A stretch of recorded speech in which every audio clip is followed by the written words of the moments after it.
हाँ जी, +2 साइंस। तो बच्चों, हम लोगों ने सरफेस केमिस्ट्री शुरू किया हुआ था आपके पेपरों से पहले, और सरफेस केमिस्ट्री में हम लोग एड्जॉर्प्शन का पोर्शन कवर कर चुके थे। लगभग एड्जॉर्प्शन आप लोगों का ख़त्म हो गया था।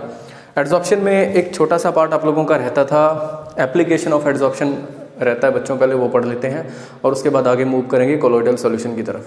तो देखो, आप लोगों का जो पोर्शन वहाँ रहता था बेटे, वो था application of adsorptions, applications of adsorption, applications of adsorption. सारी चीज़ें मैं बोर्ड पे नोट नहीं करवा रहा, पीडीएफ आप लोगों के पास है, वहाँ से आप लोग पढ़ सकते हो। नोट्स बनाओ बेटे अपनी कॉपी लेके, पीडीएफ से प्रिंट निकलवा लो बेशक आप लोग, और उसके बाद उससे पढ़ो आप लोग। एप्लीकेशन ऑफ एड्जॉर्प्शन में बेटे सबसे पहली एप्लीकेशन हम लोग पढ़ते हैं यहाँ, गैस मास्क के अंदर एड्जॉर्प्शन फिनोमिना का यूज़ होता है। ये आप लोगों को मैं पहले भी बता चुका हूँ कि गैस मास्क के अंदर एड्जॉर्प्शन फिनोमिना का यूज़ कैसे होता है। कि गैस मास्क के अंदर ना चारकोल के पीसीज यूज़ किए जाते हैं बेटे, चारकोल पीसीज यूज़ किए जाते हैं। और जो चारकोल पीसीज होंगे वो क्या करेंगे, वो अपने सरफेस के ऊपर ना एनवायरनमेंट से गैसेस को एड्जॉर्ब करेंगे। सपोज करो ऑक्सीजन गैस इसके सरफेस पे आके एड्जॉर्ब हो गई, या N2 गैस इसके सरफेस पे एड्जॉर्ब हो गई। कंपीटिंग एड्जॉर्प्शन में बताया था आप लोगों को। ये कंपीटिंग एड्जॉर्प्शन में क्या होगा कि मान लो दो गैसेस इसके सरफेस पे एड्जॉर्ब होने के लिए आ रही हैं। गैस मास्क के अंदर ना चारकोल के पीसीस डाल दिए जाते हैं। अब चारकोल के पीस के ऊपर पहले से जो गैस एड्जॉर्ब होगी, जैसे ऑक्सीजन हमारे एनवायरनमेंट के अंदर प्रेजेंट होती है, ऑक्सीजन इसके सरफेस पे पहले से एड्जॉर्ब होती है, तो जो भी पॉइजनस गैसेज जाएगी, जो भी पॉइजनस गैसेज आएंगी इसके सरफेस पे एड्जॉर्ब होने के लिए, उन पॉइजनस गैसेज की एड्जॉर्प्शन पावर इस ऑक्सीजन से क्या रहेगी, ज़्यादा रहेगी। जैसे मीथेन मैं कहता हूँ कि मान लो मीथेन है या कार्बन मोनोऑक्साइड है, वो इसके सरफेस पे एड्जॉर्ब होने के लिए आ रही है, तो वो क्या करेगी, ऑक्सीजन को इसके सरफेस से रिमूव कर देगी और खुद वहाँ पे एड्जॉर्ब हो जाएगी। और इस फिनोमिना को क्या बोला जाता है, कंपीटिंग एड्जॉर्प्शन। तो एड्जॉर्प्शन यूज होता है बेसिकली गैस मास्क के अंदर। और दूसरी एप्लीकेशन बेटे, दूसरी एप्लीकेशन है क्रोमेटोग्राफी।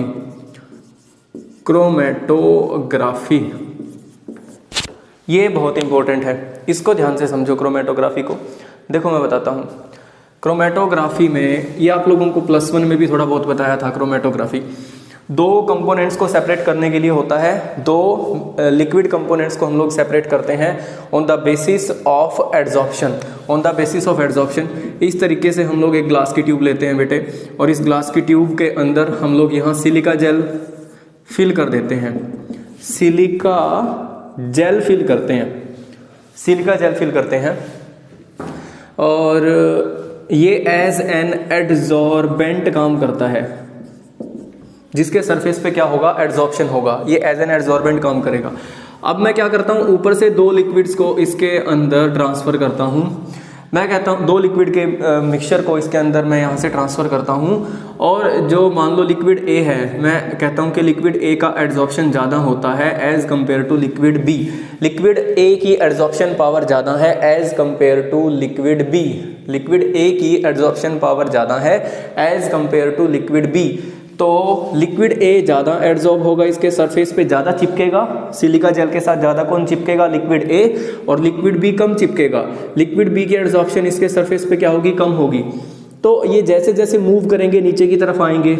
यहाँ पे मैं एक अलग से कंटेनर ले लेता हूँ जिसके अंदर इन लिक्विड्स को सेपरेट किया जाएगा।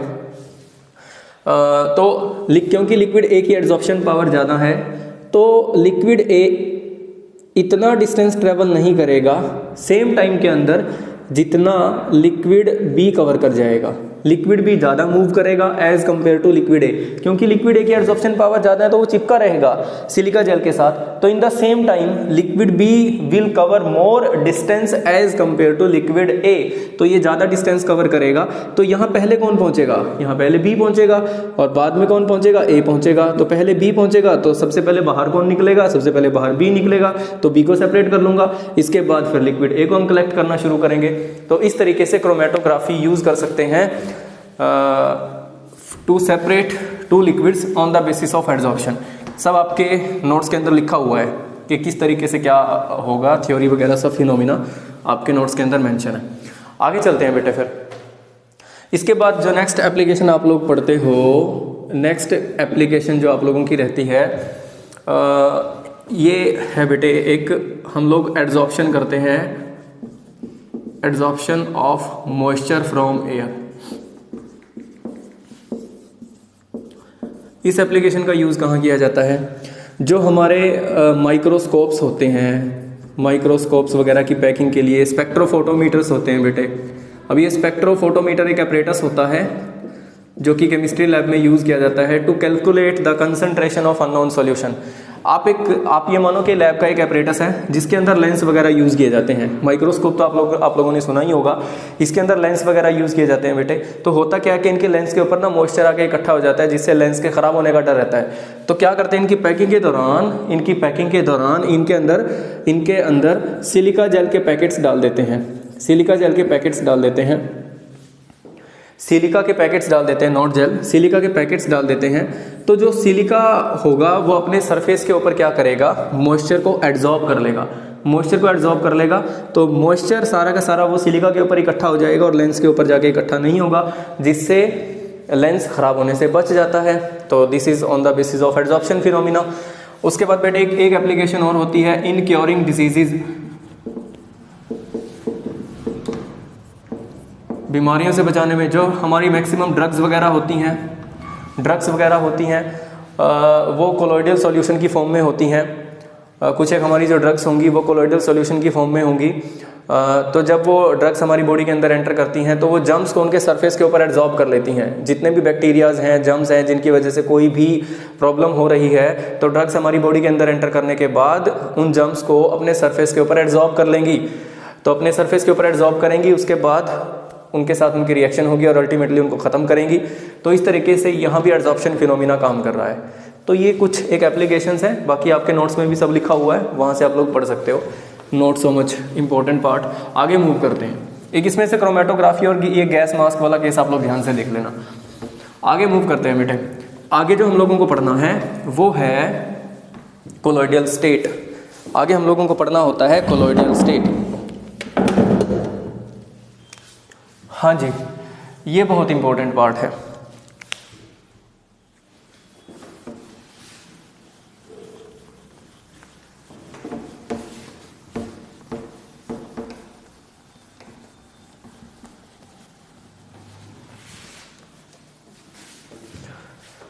हाँ जी बच्चों, नेक्स्ट आप लोगों का आता है कोलोइडल स्टेट। कोलोइडल स्टेट पढ़ते हैं। ये यहाँ से एक इस यूनिट का बहुत इंपॉर्टेंट पार्ट शुरू हो जाता है, कोलोइडल स्टेट। अब कोलोइडल स्टेट देखो क्या होता है। ये एक तरीके का बेसिकली बेटे सॉल्यूशन होता है, जिस सॉल्यूशन के अंदर पार्टिकल्स का जो साइज रहता है वो 1 नैनोमीटर से 1000 नैनोमीटर के बीच में रहता है। और वो पार्टिकल्स जो होते हैं सिंपल फिल्टर पेपर के थ्रू तो पास कर जाएंगे, लेकिन एनिमल मेम्ब्रेन या वेजिटेबल मेम्ब्रेन के थ्रू वो पास नहीं कर सकते।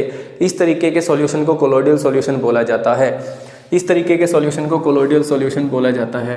मैं बोलूँगा it is a state having particle size between 1 nanometre to 1000 nanometre, and such particles can pass through filter paper के थ्रू तो पास कर सकते हैं, but cannot pass through हाँ जी वेजिटेबल मेम्ब्रेन और एनिमल मेम्ब्रेन, और एनिमल मेम्ब्रेन के थ्रू ये पास नहीं कर सकते। उनको बोला जाता है बेटे कोलोइडल स्टेट। देखो क्या एक्चुअल सिचुएशन क्या मैं बताता हूँ, समझो ध्यान से। मैं ये कहता हूँ कि कोलोइडल सॉल्यूशन एक ऐसा सॉल्यूशन होगा बेटे, एक ऐसा सॉल्यूशन होगा जहाँ पे जो पार्टिकल्स का जो साइज रहेगा ना। अब सॉल्यूशन दो ही कंपोनेंट से मिलकर बनता है। सॉल्यूशन दो ही कंपोनेंट से मिलकर बनता है, एक होता है सॉल्यूट और दूसरा होता है सॉल्वेंट। एक होता है सॉल्यूट और दूसरा क्या होगा, सॉल्वेंट। तो एक ऐसा सॉल्यूशन हम लोग लेंगे जिस सॉल्यूशन के अंदर पार्टिकल का जो साइज रहेगा वो 1 नैनोमीटर से 1000 नैनोमीटर के बीच में रहेगा। 1 नैनोमीटर टू 1000 नैनोमीटर के बीच में रहेगा। कहीं आपकी बुक्स में ना इसको मीटर की फॉर्म में भी लिखा होगा, तो वहाँ कंफ्यूज होने की ज़रूरत नहीं है।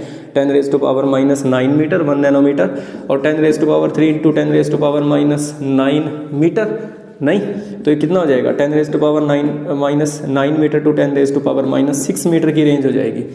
इस रेंज के अंदर जो पार्टिकल्स का साइज आएगा ना, जिस सॉल्यूशन के पार्टिकल्स का साइज इस रेंज के अंदर रहेगा, उस सॉल्यूशन को मैं कोलोइडल सॉल्यूशन बोलता हूं।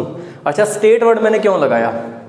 अब ये हो सकता है कि एक सॉल्यूशन ऐसा होता है जिस सॉल्यूशन के पार्टिकल्स का साइज ना 1 नैनोमीटर से कम हो सकता है, 1 नैनोमीटर से कम हो सकता है, तो उस सॉल्यूशन को तो बोला जाएगा ट्रू सॉल्यूशन। और एक सॉल्यूशन ऐसा होता है जिसके पार्टिकल का साइज 1000 नैनोमीटर से ज्यादा हो सकता है, तो उस सॉल्यूशन को बोला जाएगा सस्पेंशन। देखो, एक ऐसा सॉल्यूशन मैं इसको ना डिफरेंशिएट करता हूं ऑन पार्टिकल साइज के बेसिस पे जब मैं जाता हूं तो इसको बेसिकली 3 कैटेगरीज में बांट सकता हूं मैं। एक तो आता है ट्रू सॉल्यूशन के बाद आता है बेटे कोलोइडल सॉल्यूशन के बाद आता है आप लोगों का सस्पेंशन। अगर पार्टिकल का साइज 1 नैनोमीटर से 1000 नैनोमीटर के बीच में होता है तो उसको तो बोलूंगा मैं कोलोइडल सॉल्यूशन। और अगर पार्टिकल का साइज छोटा हो जाता है 1 नैनोमीटर से, यहां पार्टिकल साइज है, यहां किसकी बात कर रहा हूं मैं, particle size that is less than 1 nanometre, तो उसको बोला जाएगा ट्रू सॉल्यूशन। और अगर मैं बोलता हूं कि भाई पार्टिकल साइज आप लोगों का ना वो ज़्यादा हो जाता है 1000 नैनोमीटर से, लो ये रेंज मैंने सारी लिख दी। अगर पार्टिकल का साइज 1 नैनोमीटर से छोटा हो जाता है तो वो ट्रू सॉल्यूशन बन जाएगा। अगर पार्टिकल का साइज 1 नैनोमीटर से 1000 नैनोमीटर के बीच में आता है तो वो कोलोइडल सॉल्यूशन बन जाता है। अगर पार्टिकल का साइज 1000 नैनोमीटर से ज़्यादा हो जाता है तो उसी सॉल्यूशन को मैं सस्पेंशन बोलना शुरू कर देता हूँ। तो basically this is a state है। स्टेट क्या होती है? स्टेट जो टाइम के साथ साथ चेंज हो सकती है। स्टेट वर्ड कहाँ से आता है? स्टेट क्या होता है कि जो टाइम के साथ साथ चेंज होता रहे, समझ रहे हो ना। तो अब ये है कि ये एक स्टेट है किस के बीच की, ट्रू सॉल्यूशन स्टेट के बीच की और सस्पेंशन सॉल्यूशन बीच के स्टेट की, समझ रहे हो ना। ट्रू सॉल्यूशन और सस्पेंशन सॉल्यूशन के बीच की एक स्टेट है। अगर पार्टिकल का साइज ना 1 नैनोमीटर से छोटा चला जाता है तो वो ट्रू सॉल्यूशन स्टेट हो जाएगी। अगर 1000 नैनोमीटर से ज़्यादा चला जाता है तो सस्पेंशन सॉल्यूशन स्टेट हो जाएगी। और अगर पार्टिकल का साइज इन दोनों के बीच में रहता है तो वो कोलोइडल सॉल्यूशन स्टेट होगी। तो कोलोइडल सॉल्यूशन स्टेट कौन सी होती है? It is a state having a particle size between 1 nanometre to 1000 nanometre and such particles can pass through filter paper. हमारा जो सिंपल फिल्टर पेपर होता है जो हम लोग लैब वगैरह में यूज़ करते हैं, उसके थ्रू तो ये पास हो जाएगा। लेकिन एनिमल मेम्ब्रेन होती है, पार्चमेंट मेम्ब्रेन होती है, वेजिटेबल मेम्ब्रेन होती है, उसके थ्रू ये पास नहीं कर पाएगा। ठीक है जी, ये खास बात होती है सॉल्यूशन की, जो कि वेजिटेबल या एनिमल मेम्ब्रेन के थ्रू पास ना कर पाए और सिंपल फिल्टर पेपर के थ्रू पास कर जाए, उसको बोला जाएगा कोलोइडल सॉल्यूशन। पार्टिकल का साइज, मेन फैक्टर ये है भाई, पार्टिकल का साइज 1 नैनोमीटर टू 1000 नैनोमीटर, इस रेंज को याद रखो बस। 1 नैनोमीटर टू 1000 नैनोमीटर पार्टिकल का साइज रहेगा। ठीक है, तो इसको आगे और डिटेल में पढ़ते हैं हम लोग कि इसमें होता क्या है। तो ये तो कुछ इसका थोड़ा बहुत इंट्रो हुआ कोलोइडल सॉल्यूशन का। कोलोइडल सॉल्यूशन में बेटे जो मेन आगे रहेगा वो है इसके एग्जाम्पल, कोलोइडल सॉल्यूशन के, ट्रू सॉल्यूशन के और सस्पेंशन के। अगर मैं एग्जाम्पल की बात करता हूँ, ट्रू सॉल्यूशन का एग्जाम्पल आप शुगर सॉल्यूशन ले लो। शुगर सॉल्यूशन, चीनी को पानी के अंदर जब मैं घोलता हूँ ना तो पार्टिकल का साइज 1 नैनोमीटर से कम रहेगा और वो किसके एग्जाम्पल में जाएगा? ट्रू सॉल्यूशन के एग्जाम्पल में जाएगा। और कोलोइडल सॉल्यूशन का एग्जाम्पल बड़ा ही बढ़िया सा एग्जाम्पल है। आप क्या करो भाई, पानी लो और पानी के अंदर मैं क्या करता हूँ, मड को डिज़ोल्व कर देता हूँ, मिट्टी को अगर मैं डिज़ोल्व कर देता हूँ, या बरसात का पानी आप लोगों ने देखा होगा, मडी वाटर बोलते हैं जिसको, इसको क्या बोला जाता है? मडी वाटर बोला जाता है।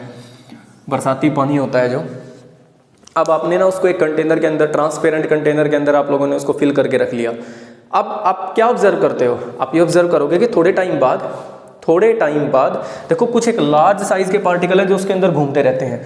इमीडिएटली जिस टाइम आपने उसको फिल किया, जिस टाइम आपने उसको फिल किया उस कंटेनर के अंदर, तो उसके अंदर लार्ज साइज के पार्टिकल घूमते रहते हैं। तो जब वो लार्ज साइज के पार्टिकल जो घूम रहे हैं, मिट्टी के जो लार्ज साइज के पार्टिकल हैं जो घूम रहे हैं, उन पार्टिकल का साइज ना 1000 नैनोमीटर से ज़्यादा होगा। तो उस टाइम वो किसका एग्जाम्पल है? उस टाइम वो सस्पेंशन का एग्जाम्पल है। उस टाइम पे वो सस्पेंशन का एग्जाम्पल है। हम उसको रखा रहने देते हैं। तो थोड़े टाइम बाद क्या होगा भाई, आप लोग देखोगे कि जो लार्ज साइज के मिट्टी के पार्टिकल है ना, जिनका 1000 नैनोमीटर से ज़्यादा साइज है, वो तो नीचे बैठ जाएंगे।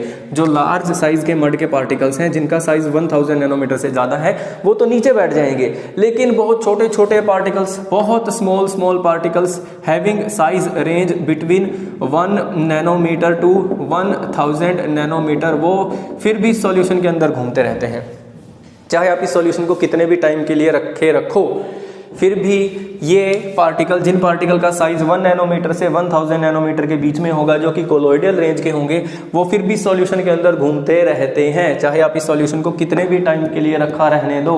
तो जिन पार्टिकल का साइज सस्पेंशन रेंज में होगा वो तो नीचे बैठ जाएंगे, और ऊपर जिनका पार्टिकल साइज 1 नैनोमीटर से 1000 नैनोमीटर के बीच में होगा वो घूमते रहेंगे।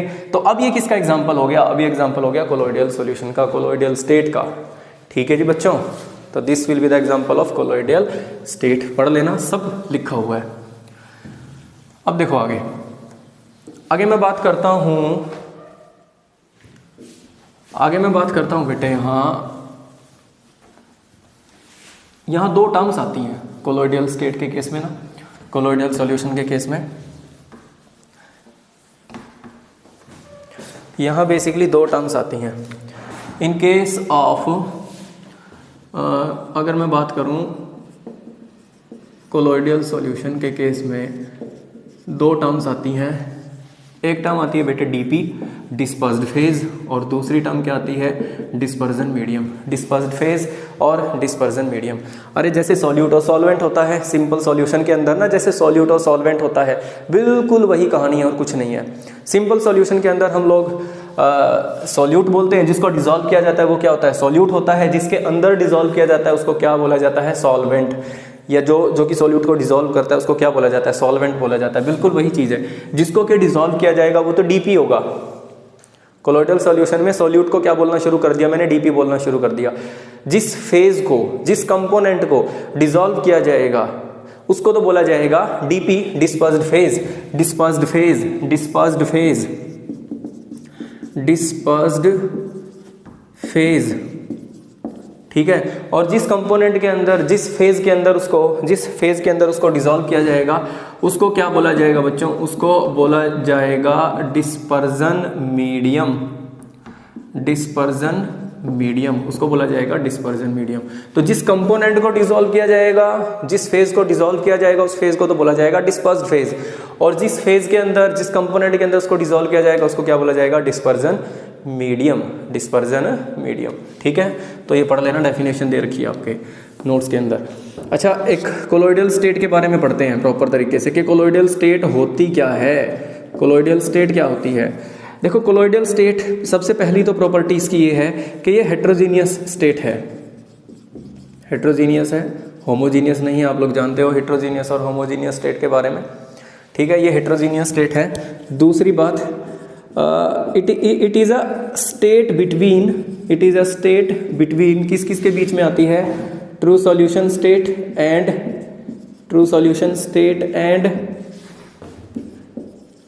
Suspension state and suspension solution state.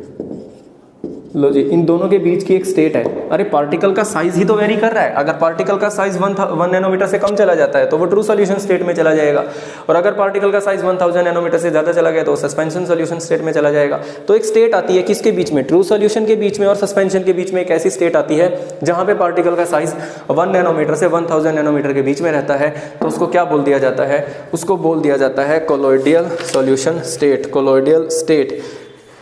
ठीक है जी। अब आगे मैं बात करता हूँ बेटे, जो कोलोइडल सॉल्यूशन होता है, तीसरी प्रॉपर्टी मैं यहाँ लिखता हूँ। अच्छा, 2 ही कंपोनेंट होते हैं इसके अंदर, कौन से? डिस्पर्स्ड फेज और डिस्पर्जन मीडियम। एक प्रॉपर्टी और है कि जो कोलोइडल सॉल्यूशन के पार्टिकल्स होते हैं, those particles does not get influenced by the gravity. Does not get influenced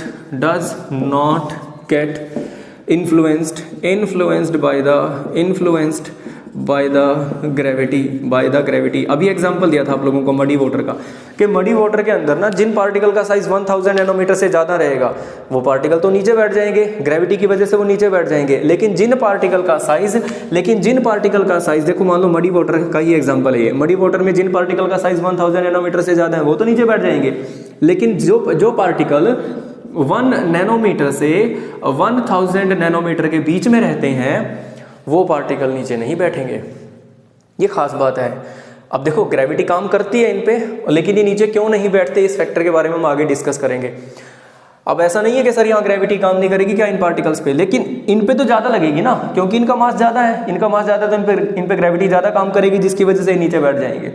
ठीक है। अब इन पार्टिकल की खास बात ये होती है कि ये इतने ज़्यादा इन्फ्लुएंस नहीं होते ग्रेविटी की वजह से, जिसकी वजह से ये नीचे नहीं बैठते। आप उस मडी वाटर को आप रखो तो जो कोलोइडल रेंज के पार्टिकल हैं आप काफ़ी टाइम तक पानी में तैरते रहते हैं, वो नीचे नहीं बैठेंगे। अगर आप लंबे टाइम तक भी उस पानी को रखते हो तो जो कोलोइडल रेंज के पार्टिकल हैं वो ग्रेविटी की वजह से नीचे नहीं बैठते, वो सॉल्यूशन के अंदर घूमते रहते हैं। ठीक है, तो does not get influenced by the gravity. आगे चलें, ठीक है, आगे बढ़ते हैं। देखो अब ये था कुछ एक कोलोइडल स्टेट की प्रॉपर्टी के बारे में। क्लासिफिकेशन पढ़ते हैं कोलोइडल सॉल्यूशन की, कोलोइडल स्टेट की, कोलोइडल सॉल्यूशन की क्या क्लासिफिकेशन है।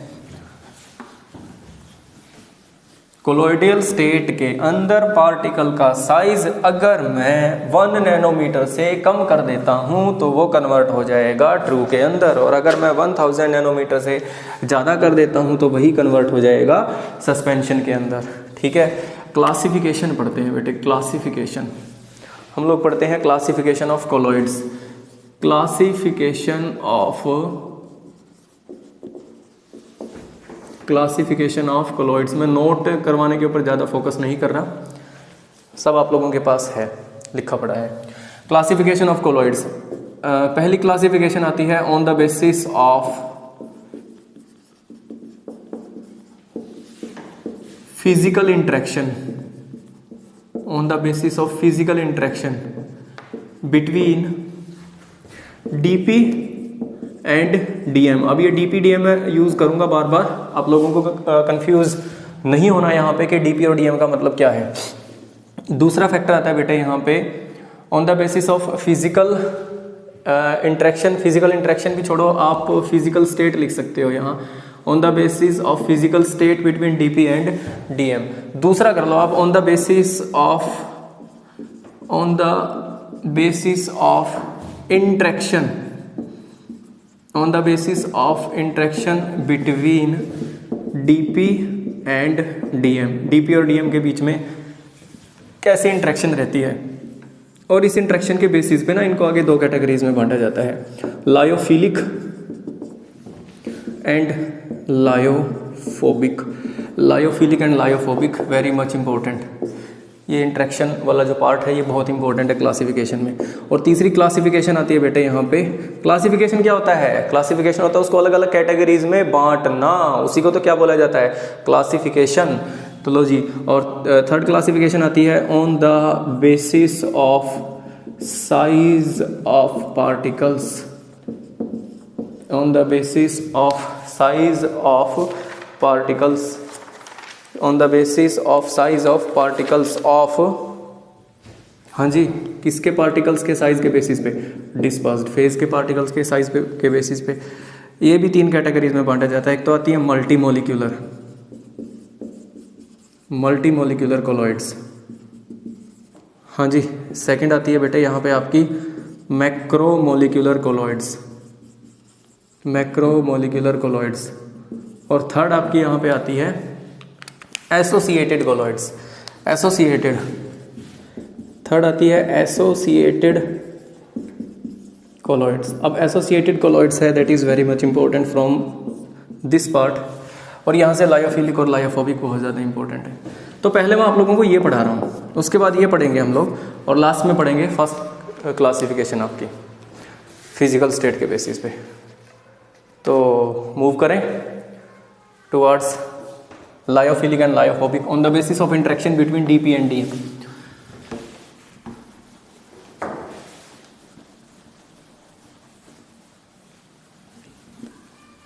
समझ लो, और नोट आप लोग आपके जो नोट्स हैं वहाँ से कर सकते हो सब।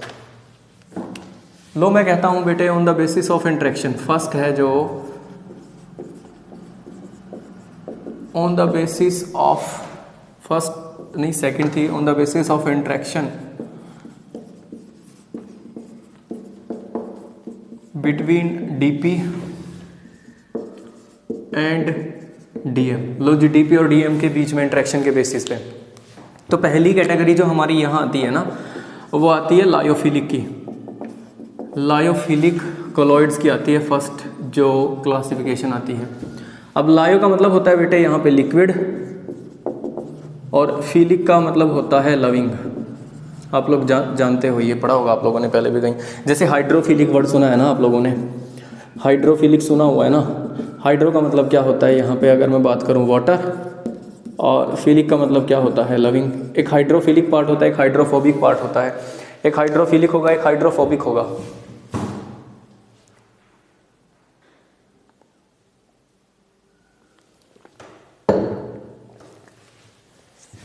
हाँ जी, एक हाइड्रोफिलिक होता है और एक हाइड्रोफोबिक पार्ट होता है। हाइड्रोफिलिक कौन सा होता है? Water loving. ऐसे ही मैंने यहाँ पे लायो ले लिया, लायो मतलब लिक्विड लविंग, और लायोफिलिक मतलब लिक्विड लविंग, और लायोफोबिक मतलब लिक्विड हेटिंग पार्ट। तो कुछ ऐसे कोलॉइड होते हैं, कुछ ऐसे कोलॉइड होते हैं जहाँ पे बेटे डीपी और डीएम के बीच में ना बड़ा स्ट्रॉन्ग इंटरेक्शन रहता है।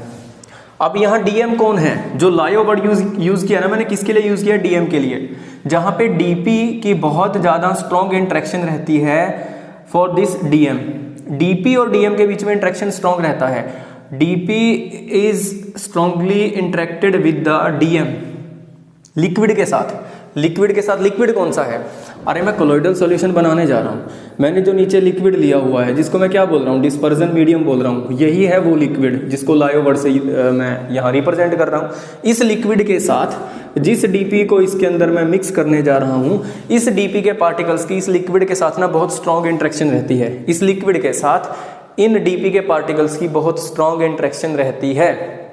लायोफिलिक के अंदर डीपी और डीएम के बीच में इंटरेक्शन क्या रहेगा? बहुत स्ट्रॉन्ग रहेगा। तो such type of colloids are called lyophilic colloids. Lyophilic colloids. तो अगर मैं किसी लिक्विड के अंदर मान लो मैं स्टार्च को डिसॉल्व कर देता हूँ, स्टार्च का और उस अगर मैं किसी डीएम के अंदर स्टार्च को डिसॉल्व कर देता हूँ तो स्टार्च का और उस डीएम के बीच में जो इंटरेक्शन है वो क्या रहेगा? स्ट्रॉन्ग रहेगा। Such type of colloids are called lyophilic colloids. अच्छा, इन कोलॉइड्स की कुछ एक खास प्रॉपर्टीज होती हैं। पहली प्रॉपर्टी तो ये कि these are quite stable, highly stable होती हैं। भाई स्टेबल तो बनेगी बनेगी, स्टेबल तो बनेगी बनेगी। एक चीज और बताता हूँ, देखो आप लोगों को, अभी मैं ना आगे जहां भी कोलॉइडल सॉल्यूशन वर्ड आएगा, जहां भी कोलॉइडल सॉल्यूशन वर्ड आएगा, मैं सीधा ना वहां लिखूंगा सोल। सोल का मतलब भी कोलॉइडल सॉल्यूशन है। मैं अकेला सोल वर्ड यूज करना शुरू कर दूंगा, वहां पे सोल वर्ड यूज करूंगा। इसका मतलब वहां किसकी बात हो रही है? कोलॉइडल सॉल्यूशन की बात हो रही है। तो जो ये हैं, ये हाईली स्टेबल होते हैं, क्वाइट स्टेबल होते हैं। बहुत ज्यादा स्टेबल होंगे? भाई बिल्कुल स्टेबल होंगे, क्योंकि डीपी और डीएम के बीच में इंटरेक्शन क्या रहेगा? स्ट्रॉन्ग रहेगा, तो हाईली स्टेबल रहेंगे। अच्छा, अगर मैं इनकी स्टेबिलिटी को डिस्टर्ब करना चाहता हूँ, I want to destabilise this solution. Sir destabilise कैसे होगा? डिस्टेबलाइज ऐसे होगा कि डीपी और डीएम को सेपरेट कर दो, दोनों कंपोनेंट से मिलकर सॉल्यूशन बना है। मैं सॉल्यूशन को खत्म करना चाहता हूं, तो सॉल्यूशन खत्म कैसे होगा? डीपी को अलग कर दो और डीएम को अलग कर दो, डीपी को अलग कर दो और डीएम को अलग कर दो। इस सॉल्यूशन को मैं खत्म करना चाहता हूं। इस सॉल्यूशन को अगर मैं डिस्टेबलाइज करना चाहता हूं, अगर मैं किसी भी मेथड से, कोई भी मेथड लगा के मैं डीपी और डीएम को अलग अलग कर देता हूं इस सॉल्यूशन में, डीपी अलग हो गया और डीएम अलग हो गया। मान लो डीपी के पार्टिकल नीचे बैठ गए किसी तरीके से बताता हूं कुछ एक एग्जांपल देके, और डीएम अलग हो गया और डीएम हो गया अलग, तो सॉल्यूशन क्या हो जाएगा? डिस्टेबलाइज। सॉल्यूशन क्या हो जाएगा? डिस्टेबलाइज हो जाएगा। देखो एक एग्जांपल देके क्लियर करता हूं कि ये कैसे चीज हो सकती है, डिस्टेबलाइज कैसे होगा, ये सब कैसे होगा।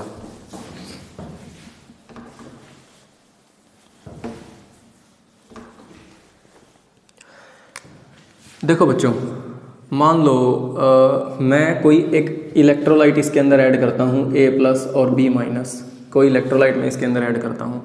और वो इलेक्ट्रोलाइट जाके इस डीपी के पार्टिकल्स के साथ जुड़ जाता है। मान लो डीपी के पार्टिकल्स को मैंने सी से दिखा दिया और डीएम के पार्टिकल्स को मैंने डी से दिखा दिया। और मान लो डीपी के पार्टिकल्स, आगे मैं बताऊंगा कि जो कोलोइडल सॉल्यूशन होते हैं उनके पार्टिकल्स के ऊपर भी चार्ज रहता है, उनके पार्टिकल्स के ऊपर भी चार्ज रहता है, और डीपी के पार्टिकल्स के ऊपर जो चार्ज होगा ना उसी के हिसाब से उस कोलोइडल सॉल्यूशन का नाम दिया जाएगा। कि मान लो अगर डीपी के पार्टिकल्स के ऊपर नेगेटिव चार्ज है तो इस कोलोइडल सॉल्यूशन को क्या बोला जाएगा? Negatively charged sol. ध्यान से सुनो मेरी बात को जो मैं कह रहा हूँ, ध्यान से सुनो मैं क्या कह रहा हूँ।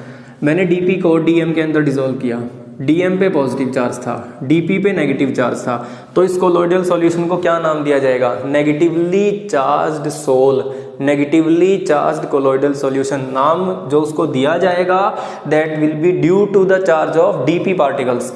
डीपी पार्टिकल्स के चार्ज की वजह से उसको नाम दिया जाएगा, तो नेगेटिव चार्ज सोल बोला जाएगा इसको, या नेगेटिव चार्ज कोलोइडल सॉल्यूशन बोला जाएगा। Now I want to destabilise this solution, तो मैं इसके अंदर ना कोई इलेक्ट्रोलाइट ऐड कर देता हूँ। इलेक्ट्रोलाइट आया, मान लो A+B- कोई इलेक्ट्रोलाइट आ गया, इलेक्ट्रोलाइट डाल दिया। That can be a strong electrolyte, that can be a weak electrolyte. Strong कौन सा होगा? जो कंप्लीटली डिसॉल्व हो जाएगा, कंप्लीटली डिसोसिएट हो जाएगा। वीक कौन सा होगा? जो कंप्लीटली डिसोसिएट नहीं होगा। ये सब आप इलेक्ट्रोकेमिस्ट्री में पढ़ चुके हो। तो A+B- को मैंने इसके अंदर ऐड किया, तो जो C- है मैं कहता हूँ इस A+ के साथ इंटरेक्ट कर गया, और इंटरेक्ट करके AC कोई कंपाउंड बना दिया और AC के प्रेसिपिटेट बना दिए। AC के प्रेसिपिटेट बन गए, AC फॉर्म में प्रेसिपिटेट बन गए, और वो प्रेसिपिटेट नीचे बैठ गए, और वो प्रेसिपिटेट क्या कर गए? नीचे बैठ गए। अरे मान लो चलो मैं एक एग्जांपल देता हूँ। एग्जैक्टली इसका एग्जांपल नहीं है, सिर्फ आप लोगों को समझाने के लिए बोल रहा हूँ मैं, कि मान लो सिल्वर हाइड्रोक्साइड को मैंने वाटर के अंदर डिसॉल्व किया हुआ था, तो ये तो मेरा डीपी हो गया, ये तो हो गया यहाँ पे। वैसे यहाँ पे तो प्लस चार्ज रहेगा इस पे, चलो मैं कहता हूँ ये तो हो गया डीपी, और ये क्या हो गया? डीएम हो गया। ठीक है, अब इस सॉल्यूशन के अंदर मैं ना NaCl ऐड कर देता हूँ, इस सॉल्यूशन के अंदर NaCl ऐड कर देता हूँ, तो जो Ag+ है वो Cl- के साथ कंबाइन करके AgCl के प्रेसिपिटेट बना देगा, AgCl के प्रेसिपिटेट बनाएगा, और AgCl नीचे बैठ जाएगा, और ये सॉल्यूशन क्या हो जाएगा? डीस्टेबलाइज हो जाएगा। ये सॉल्यूशन क्या हो जाएगा? डीस्टेबलाइज हो जाएगा। तो ये कुछ ऐसी कहानी होगी। अब देखो, तो जो इलेक्ट्रोलाइट ऐड करूंगा वो इलेक्ट्रोलाइट क्या करेगा? जब जैसे A+ है वो C- के साथ कंबाइन करके AC के प्रेसिपिटेट बनाएगा, और वो प्रेसिपिटेट नीचे बैठ जाएंगे। तो DP तो नीचे बैठ गया, DM अलग हो गया। DP तो नीचे बैठ गया, AC बना के, AC कंपाउंड बना के वो तो नीचे बैठ गया, और DM अलग हो गया। तो इस तरीके से DP और DM दोनों अलग अलग हो गए।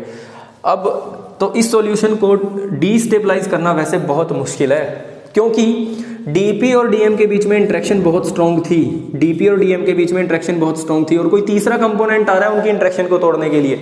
C- और D+ के बीच में ना इंटरेक्शन बहुत स्ट्रॉन्ग थी, और मैं कोई तीसरा कंपोनेंट डाल रहा हूं कि जो आए पहले इनकी इंटरेक्शन को तोड़े, वो इनकी इंटरेक्शन को तोड़ेगा, उसके बाद इनकी इंटरेक्शन वीक होगी, उसके बाद ये इसके साथ क्या करेगा? बॉन्ड बनाएगा, या इसके साथ इंटरेक्ट करके इसको प्रेसिपिटेट आउट करेगा। तो इस तरीके से सॉल्यूशन क्या हो जाएगा? डीस्टेबलाइज हो जाएगा। तो पहली बात, इसको डीस्टेबलाइज करना बड़ा मुश्किल है, और अगर मैंने इसको किसी तरीके से डीस्टेबलाइज कर दिया, मैं सीधा सीधा बोल सकता हूं कि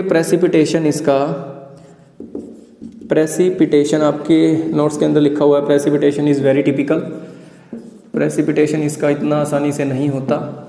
अगर हो गया प्रेसिपिटेशन तो दोबारा से अगर मैं कोलोइडल सॉल्यूशन बनाना चाहता हूं कि भाई देखो ये प्रेसिपिटेट फॉर्म में नीचे बैठ गया, और डीएम अलग हो गया, अगर मैं दोबारा से डीपी और डीएम को मिक्स कर देता हूं, तो वो दोबारा से कोलोइडल सॉल्यूशन में कन्वर्ट हो जाएगा। क्यों? क्योंकि जो पार्टिकल C- की फॉर्म में नीचे पड़े हैं ना, उनकी इंटरेक्शन D+ के साथ तो रहेगी। अरे रहेगी, इसके साथ इंटरेक्शन तो होगी इसकी। ठीक है, तो अगर मैं दोबारा से इस A+ को किसी तरीके से अगर मैं अलग कर देता हूं, तो C- और D+ के बीच में इंटरेक्शन होने की वजह से ये दोबारा एक दूसरे के साथ कंबाइन करेंगे और कोलोइडल सॉल्यूशन में कन्वर्ट हो जाएगा। तो मैं ये कह रहा हूं, पूरी कहानी सुनो। C- और D+ को मैंने अलग कर दिया प्रेसिपिटेट बना के, ठीक है, which is a very typical process, जो बहुत मुश्किल होता है दोनों को सेपरेट करना, दोनों को अलग अलग करना बहुत मुश्किल होता है। ठीक है, इन केस ऑफ लायोफिलिक अगर मैंने किसी मेथड से उनको अलग कर भी दिया, किसी तरीके से उनको अलग कर भी दिया, तो अगर मैं डीपी और डीएम को दोबारा मिलाऊंगा ना, तो बहुत आसानी से एक दूसरे के साथ just by simple mixing just by simple mixing, just by simple shaking, दोनों एक दूसरे के साथ दोबारा मिक्स होकर कोलोइडल सॉल्यूशन बना देंगे। एक खास बात है इसकी। तो तीसरा पॉइंट ये है कि just by simple mixing of DP and DM, दोनों एक दूसरे के साथ दोबारा क्या करेंगे, इंटरेक्ट करेंगे एंड फॉर्म और क्या बना देंगे, कोलोइडल सॉल्यूशन बना देंगे, एंड फॉर्म कोलोइडल सॉल्यूशन, और दोबारा से कोलोइडल सॉल्यूशन बना देंगे। एक बार मैं इस चीज़ को दोबारा रिपीट कर रहा हूँ अगर अभी भी ये बात समझ में नहीं आई है। डीपी और डीएम के बीच में इंटरेक्शन बहुत स्ट्रॉन्ग रहती है। अगर मैंने किसी मेथड से उन दोनों को सेपरेट कर दिया, पहली बार सेपरेट करना बहुत मुश्किल है, अगर कर दिया सेपरेट और मैं दोबारा से डीपी और डीएम को जस्ट सिंपली मिक्स कर रहा हूँ, तो एकदम से दोनों स्ट्रांगली दोबारा इंटरेक्ट करेंगे और दोबारा क्या बना देंगे, कोलोइडल सॉल्यूशन बना देंगे। इसके इस नेचर को, इसकी इस प्रॉपर्टी की वजह से ये इनको रिवर्सिबल सोल भी बोला जाता है। ये पेपर में पूछा जाता है रिवर्सिबल सोल और इरिवर्सिबल सोल कौन सा होता है। इसके इस नेचर की वजह से इनको रिवर्सिबल सोल भी बोला जाता है, रिवर्सिबल सोल भी बोला जाता है। ठीक है जी, तो ये तो था लायोफिलिक के बारे में। अब आगे मूव करते हैं, हम लोग पढ़ते हैं लायोफोबिक। आगे हम लोग पढ़ते हैं बेटे लायोफोबिक। अब लायोफोबिक में क्या होगा समझो। लायोफोबिक में डीपी और डीएम के बीच में इंटरेक्शन वीक रहेगा। जो मैं बोल रहा हूँ उसको सुनते रहो बस ध्यान से। सेकंड है लायोफोबिक, लायोफोबिक कोलोइड्स। अब लायो का मतलब होता है लिक्विड और फोबिक का मतलब होता है हीटिंग। लिक्विड हीटिंग मतलब कि डीपी और डीएम के बीच में जो इंटरेक्शन है वो क्या रहेगा, वीक रहेगा। डीपी और डीएम के बीच में इंटरेक्शन बहुत वीक रहेगा। जैसे मान लो डीपी तो मैं यहाँ मेटल के पार्टिकल्स ले लेता हूँ, जैसे सिल्वर का कोलोइडल सॉल्यूशन बनाना चाहता हूँ या गोल्ड का कोलोइडल सॉल्यूशन बनाना चाहता हूँ, ठीक है, वाटर के अंदर मान लो। तो अब ये है कि डीपी और डीएम के पार्टिकल्स के बीच में इंटरेक्शन क्या रहेगा, बहुत वीक रहेगा, इंटरेक्शन बहुत वीक रहेगा। तो अगर मैं ये कोलोइडल सॉल्यूशन बनाना चाहूँ, मान लो कि डीपी और डीएम के बीच में इंटरेक्शन वीक है सर, और उसके बावजूद भी मैं कोलोइडल सॉल्यूशन बनाना चाहता हूँ दोनों का, तो मेरे को कोई स्पेशल मेथड अप्लाई करना पड़ेगा। और वो स्पेशल मेथड कौन से होंगे हम इनके बाद पढ़ेंगे, आगे आएंगे वो सब स्पेशल मेथड्स वगैरह। तो अगर मैं फिर भी इनका कोलोइडल सॉल्यूशन बनाना चाहता हूँ तो मैं कोई स्पेशल मेथड अप्लाई करके इनका कोलोइडल सॉल्यूशन बना देता हूँ। And such type of colloids are called lyophobic colloids. These can not be formed just by simple mixing, these can not be formed just by simple mixing. जो lyophilic होते हैं वो just by simple mixing बन जाते हैं, लेकिन इनको बनाने के लिए कोई स्पेशल मेथड अप्लाई करना पड़ेगा तो बन जाएंगे कोई स्पेशल मेथड अप्लाई करने के बाद, और इनको क्या नाम दिया जाएगा, लायोफोबिक कोलोइड नाम दिया जाएगा। अच्छा, इनकी प्रॉपर्टी क्या होगी, सबसे पहली प्रॉपर्टी तो भाई ये अनस्टेबल होंगे। अरे होंगे कि नहीं होंगे, अनस्टेबल होंगे एज कम्पेयर टू लायोफिलिक, क्योंकि लायोफिलिक में तो डीपी और डीएम के बीच में इंटरेक्शन क्या रहता है, मैं कहता हूँ ये डीपी का पार्टिकल है, ये डीपी का पार्टिकल है और ये डीएम का पार्टिकल है, तो इनके बीच में वहाँ तो इंटरेक्शन बड़ी स्ट्रॉन्ग रहेगी। लेकिन लायोफोबिक में ये इंटरेक्शन वीक है, तो ये क्या रहते हैं, अनस्टेबल रहते हैं। तो अगर मैं इनको सेपरेट करना चाहता हूँ, एक तो इनको धक्के से एक दूसरे के साथ हम लोगों ने इंटरेक्ट करवाया और कोलोइडल सॉल्यूशन बनाया, ठीक है, और मैं चाहता हूँ कि ये इनको सेपरेट कर दूँ मैं किसी तरीके से, इनके प्रेसिपिटेट बना दूँ मैं, तो बहुत ईजिली प्रेसिपिटेट बना देंगे क्योंकि पहले से इंटरेक्शन वीक है इनके बीच में। तो they will form very easily form precipitate, बड़ी आसानी से क्या करेंगे, प्रेसिपिटेट बना देंगे, बहुत आसानी से प्रेसिपिटेट बना देंगे, बहुत आसानी से सेपरेट हो जाएंगे। अब सेपरेट कर दिया दोनों को, बहुत आसानी से सेपरेट हो जाएंगे। और सेपरेट करने के बाद अगर मैं चाहता हूँ कि दोबारा से कोलोइडल सॉल्यूशन बना दूँ मैं जस्ट बाय सिंपल मिक्सिंग, कैसे बन जाएगा, जब पहले ही मैंने कोलोइडल सॉल्यूशन बड़ा मुश्किल से बनाया था कोई स्पेशल मेथड अप्लाई करके, और दोनों को सेपरेट करने के बाद अगर मैं चाहता हूं कि दोबारा से दोनों को मिक्स करके मैं कोलोइडल सॉल्यूशन बनाऊं, तो सिंपल मिक्सिंग से कोलोइडल सॉल्यूशन तो नहीं बनेगा ना। दोबारा कोलोइडल सॉल्यूशन बनाने के लिए फिर कोई स्पेशल मेथड अप्लाई करना पड़ेगा। तो एक बार सेपरेट करने के बाद दोबारा सिंपल मिक्सिंग से इनका कोलोइडल सॉल्यूशन नहीं बनता, we have to apply some special method. तो these will be called irreversible souls, these will be called irreversible souls भी बोला जाता है कि एक बार इनको सेपरेट कर दिया ना तो दोबारा इनका कोलोइडल सॉल्यूशन बनाना बड़ा मुश्किल हो जाता है, तो हम इनको irreversible soul भी बोल देते हैं, irreversible soul भी बोल देते हैं। ठीक है, आई थिंक ये क्लियर होगा आप लोगों को, ये क्लियर होगा। आगे जो पार्ट रहता है आप लोगों का वो नेक्स्ट वीडियो में कवर करेंगे बेटे। और मैं ट्राई करूँगा जल्दी से जल्दी इस यूनिट को ख़त्म करने का। आप फटाफट इस यूनिट को मेरे साथ कवर करो। और इसके बाद हम लोग इनऑर्गेनिक पढ़ेंगे, पहले इनऑर्गेनिक केमिस्ट्री पढ़ेंगे। तो इनऑर्गेनिक में P block, D F block and after that coordination, and after completion of coordination we will move towards organic chemistry. तो देखेंगे जितना जल्दी ये ख़त्म हो जाए उसके बाद हम लोग शुरू करेंगे आप लोगों की इनऑर्गेनिक। ओके बच्चों, पढ़ते रहो और डाउट भेजते रहो।